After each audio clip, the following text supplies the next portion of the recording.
సినిమాల్లో అవకాశాల కోసం చాలామంది చాలా రకాలుగా ప్రయత్నిస్తుంటారు. ముఖ్యంగా ఇండస్ట్రీలో గాడ్ ఫాదర్ ఉన్న వాళ్ళకు మంచి అవకాశాలు వస్తాయి. కానీ ఓ హీరోయిన్ మాత్రం గాడ్ ఫాదర్ కాదు కదా, ఇండస్ట్రీలో ఎంతో పేరున్న తన సొంత ఫాదర్ పేరు కూడా వాడుకోనంటూ చెప్తోంది. తన తండ్రి పేరు చెప్పుకొని నేను ఎవరిని ఛాన్సులు అడగనంటూ తేల్చి చెప్పేస్తోంది. ఆ హీరోయిన్ మరో ఎవరో కాదు, అతిథి శంకర్. సినిమా అవకాశాల కోసం తన తండ్రి ఎస్ శంకర్ పేరు వాడుకోనంటూ తేల్చి చెప్పింది. డాక్టర్ కోర్సు పూర్తి చేసిన అతిథి సినిమాలపై ఉన్న ఆసక్తితో హీరోయిన్గా అరంగేట్రం చేశారు. కార్తీ హీరోగా వచ్చిన విరుమన్ సినిమాలో తొలిసారి నటించారు. ఆ తర్వాత మావీరన్, నెసిప్పాయ సినిమాల్లో నటించగా ప్రస్తుతం వన్స్ మోర్ అనే చిత్రంలో నటిస్తున్నారు. సంక్రాంతికి థియేటర్లోకి వచ్చేసిన నెసిప్పాయ చిత్రం పాజిటివ్ టాక్తో మంచి సక్సెస్ అందుకుంది. ఇప్పుడు ఈ చిత్రం తెలుగులో ప్రేమిస్తావా అనే టైటిల్తో విడుదల కాబోతోంది. ఈ నేపథ్యంలో ఆమె మీడియాతో మాట్లాడుతూ సంచలన కామెంట్ చేశారు. శంకర్ కుమార్తె కావడం గర్వంగా ఉంది, కానీ ఆయన పేరు చెప్పి సినిమా అవకాశాలు కోరడం ఇష్టం లేదు. అవకాశం వచ్చిన ప్రతి ఆడిషన్కు వెళ్తాను.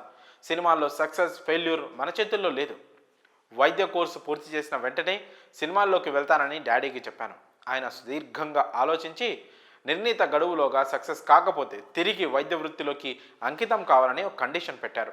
ఆ నిబంధనకు అంగీకరించి ఇప్పుడు సినిమాలో నటిస్తున్నాను. డబ్బు కోసం సినిమాలో యాక్ట్ చేయడం లేదు. హిస్టరీ, పురాణ కథల్లో నటించాలన్న కోరికుంది. తెలుగులో బెల్లంకొండ సాయి శ్రీనివాస్ హీరోగా చేస్తున్న చిత్రంలో నటిస్తున్నాను. తమిళంలో రజనీకాంత్, నిత్య మేనన్, సాయి పల్లవి అంటే ఇష్టం. నా తండ్రి దర్శకత్వంలో నటించాలన్న కోరిక ఉంది.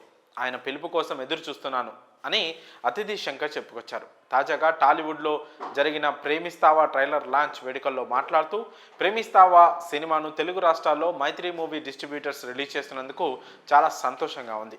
ఇది నా ఫస్ట్ లవ్ స్టోరీ. ఇందులో లవ్ ఉంది, యాక్షన్ ఉంది, రొమాన్స్ కూడా ఉంది. డైరెక్టర్ విష్ణువర్ధన్ స్టైలిష్ మేకింగ్ కూడా ఉంది. ఈ సినిమాను అందరూ తప్పకుండా చూడండి.